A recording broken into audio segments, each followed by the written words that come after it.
तो वो हिंदू मुसलमान का मुद्दा उठाना चाह रहे हैं, लेकिन जब उठाएंगे तो उसमें फंस जाएंगे। फंस इसलिए जाएंगे कि जैसे ही आप शिवाजी महाराज की बात करोगे तो शिवाजी महाराज का राज तिलक ब्राह्मणों ने पैर के अंगूठे से किया, ये बात भी लोगों के सामने आएगी, ये बात भी चर्चा में आएगी। तो ब्राह्मणों का इतिहास बहुत उज्जवल इतिहास रहा है और बहुत अच्छा इतिहास रहा है दूसरे लोगों के साथ में, ऐसा तो कुछ है नहीं। इसलिए हम तो कह रहे हैं करंट इशू पर, जो संवैधानिक इशू है उस पर बात करो, उस पर बात करो। तो उस पर बात करने से जो लोग अधिकार वंचित है उनको उनके हक अधिकार मिलेंगे, वो लड़ाई मजबूत होगी। लेकिन वो नॉन इशू को इशू बनाना चाहते हैं। 9 अप्रैल को राष्ट्रव्यापी जेल भरो आंदोलन हम लोग दिखा रहे हैं, ये इतनी बड़ी खबर है, मगर किसी भी मेन स्ट्रीम मीडिया में ये खबर दिखाई नहीं दे रही है, बल्कि पूरी सोशल मीडिया में ये खबरों से पूरा सोशल मीडिया भरा पड़ा है। तो वो हमारे जो आंदोलन है उन आंदोलनों को दबाने के लिए इस प्रकार के नॉन इशूज को इशू बनाने का काम कर रहे हैं, ताकि हमारे जो इस लड़ाई को लड़ रहे हैं वो उस लड़ाई में कूद जाए और इस लड़ाई को नुकसान पहुंचाया जा सके। साथियों नमस्कार। इस वक्त हमारे साथ राष्ट्रीय अध्यक्ष राष्ट्रीय पिछड़ा वर्ग मोर्चा से चौधरी विकास पटेल सर उपस्थित हैं। सर का सबसे पहले बहुत बहुत स्वागत करते हैं। देखने को मिला है कि जिस तरह वाम से पिछले कई वर्षों से राष्ट्रीय पिछड़ा वर्ग मोर्चा के माध्यम से जिस तरह जागृति फैलाने का काम किया जा रहा है, जिस तरह बहुत सारे देखने को मिला ध्रुवीकरण को इस आंदोलन ने, चौधरी विकास पटेल का आंदोलन हो या वान मेश्राम का आंदोलन, उसको बंद करते हुए नजर आए हुए। लेकिन देखने को मिला हाल ही के कुछ दिनों में जिस तरह हिंदू मुस्लिम का तुष्टीकरण देखने को मिला और समाज में जो एक भाईचारा, जो क्षत्रियों को लेकर जो वाम से संगठन ने क्षत्रिय मूल्यवादी महासंगठन बनाया हुआ था, लेकिन हाल ही में देखने को मिला कि महाराणा को लेकर या औरंगजेब या राणा सांगा को लेकर एक जो माहौल खड़ा कर दिया गया है, वो कहीं ना कहीं अभी देखने को मिला कि सपा के एक सांसद है, उन्होंने एक मुद्दे को उछाला, उसके बाद देश भर में एक माहौल होते हुए नजर आया। तो इसी सिलसिले में बात करेंगे सर का।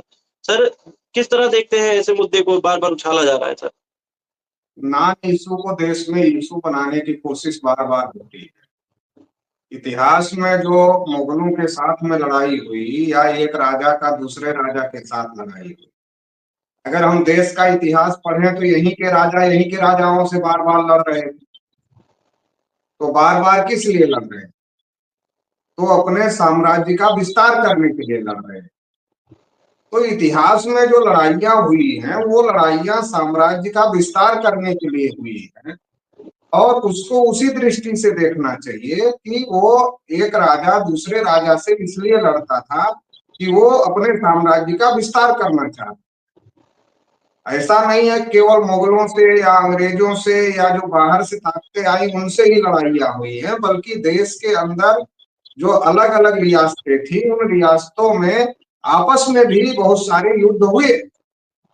तो उन युद्धों का मकसद ये था कि हर राजा अपने साम्राज्य का विस्तार किसी न किसी प्रकार से करना चाहता था। अब आज की जो सिचुएशन है, आज देश में लोकतंत्र है और लोकतंत्र में सबके संवैधानिक अधिकार हैं।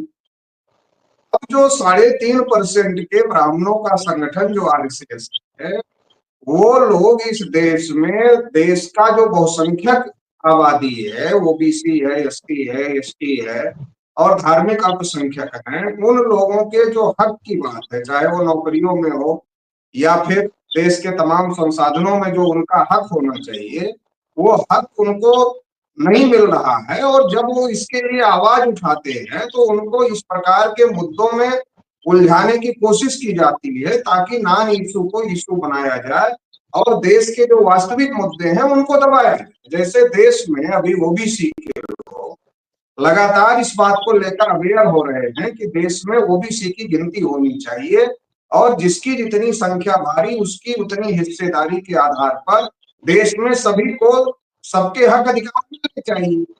अब ये जो हक अधिकार का मामला है, अगर इसको लेकर ओबीसी जागृत होता है तो देश में जो ब्राह्मणों ने देश की विधायिका पर, कार्यपालिका पर, न्यायपालिका पर, मीडिया पर और देश के तमाम संस्थानों पर जो कब्जा किया है, तो उनको ऐसा लगता है कि अगर ओबीसी अपना हक लेगा तो हमने जो कब्जा किया है वो कब्जा छोड़ना पड़ेगा, तभी ओबीसी को हक मिलेगा।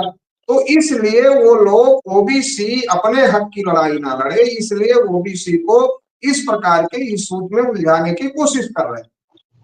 इससे ओबीसी एससी एसटी के लोगों को बचना चाहिए जी। और अपने जो हक अधिकार की बात है उसको लेकर आगे बढ़ना चाहिए। देखने को मिल रहा है सर कि जिस तरह देखने को मिला कि आप लोग ने मुद्दे भी शामिल किए अभी 9 अप्रैल को जो आप लोग जेल भरो आंदोलन कर रहे हैं, उसके बाद भारत बंद का जो ऐलान किया हुआ है, उसमें आपने मुद्दे भी शामिल किए हैं महापुरुषों का अपमान को लेकर।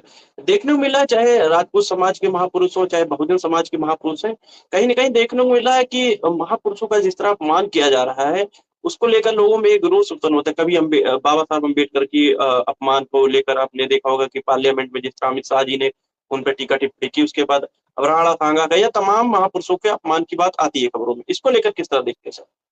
देखिए, अमित शाह ने जो बातें कही उसके पीछे का कारण ये है कि जो आरएसएस की आइडियोलॉजी है वो बिल्कुल भी बाबा साहब अम्बेडकर को पसंद नहीं करती है, लेकिन मजबूरी में वोट बैंक के लिहाज से बाबा साहब अम्बेडकर का नाम उनको लेना पड़ता है। बाबा साहब अम्बेडकर को वो मानते हैं, ऐसा दिखावा करना। जब बार बार पार्लियामेंट में बाबा साहब अम्बेडकर का नाम लिया गया तो जो अंदर की बात थी वो बाहर निकल कर आ गई, क्योंकि उन लोगों के दिल में ये टीस है, आरएसएस के लोगों के, आरएसएस के ब्राह्मणों के, कि अगर डॉक्टर अंबेडकर नहीं होते तो देश में एससी एसटी ओबीसी के लोगों को हक अधिकार नहीं मिलता, और हक अधिकार नहीं मिलता तो आज हमें इन लोगों की को जो हक अधिकार देना पड़ रहा वो देना नहीं पड़ता और सब कुछ हमारे पास में ही होता।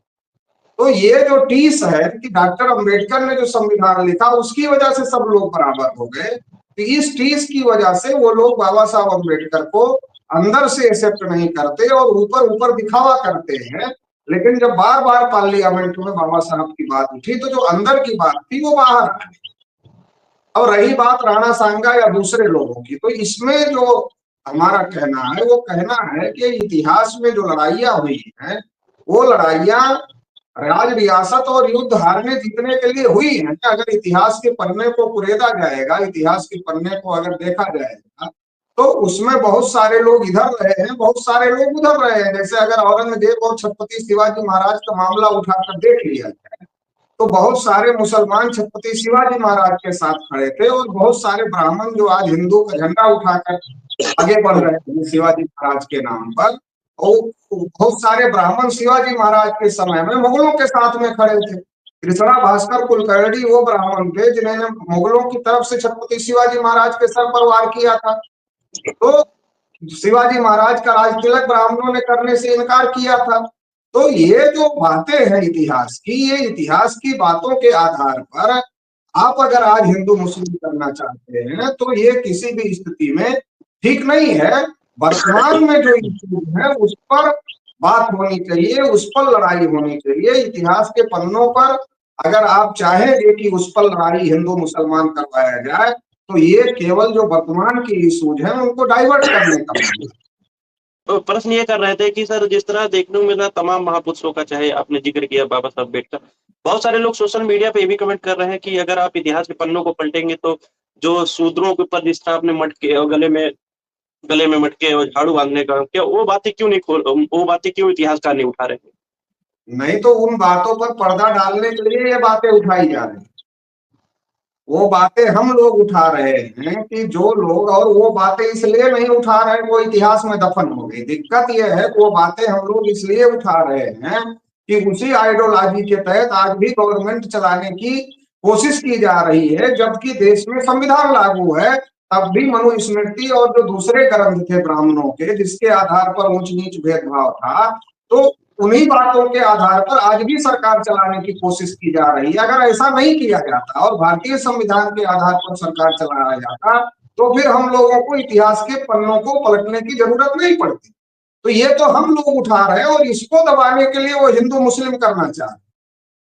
तो वो हिंदू मुसलमान का मुद्दा उठाना चाह रहे हैं, लेकिन जब उठाएंगे तो उसमें फंस जाएंगे। फंस इसलिए जाएंगे कि जैसे ही आप शिवाजी महाराज की बात करोगे तो शिवाजी महाराज का राज तिलक ब्राह्मणों ने पैर के अंगूठे से किया, ये बात भी लोगों के सामने आएगी, ये बात भी चर्चा में आएगी। तो ब्राह्मणों का इतिहास बहुत उज्जवल इतिहास रहा है और बहुत अच्छा इतिहास रहा है दूसरे लोगों के साथ में, ऐसा तो कुछ है नहीं। इसलिए हम तो कह रहे हैं करंट इशू पर, जो संवैधानिक इशू है उस पर बात करो, उस पर बात करो। तो उस पर बात करने से जो लोग अधिकार वंचित है उनको उनके हक अधिकार मिलेंगे, वो लड़ाई मजबूत होगी।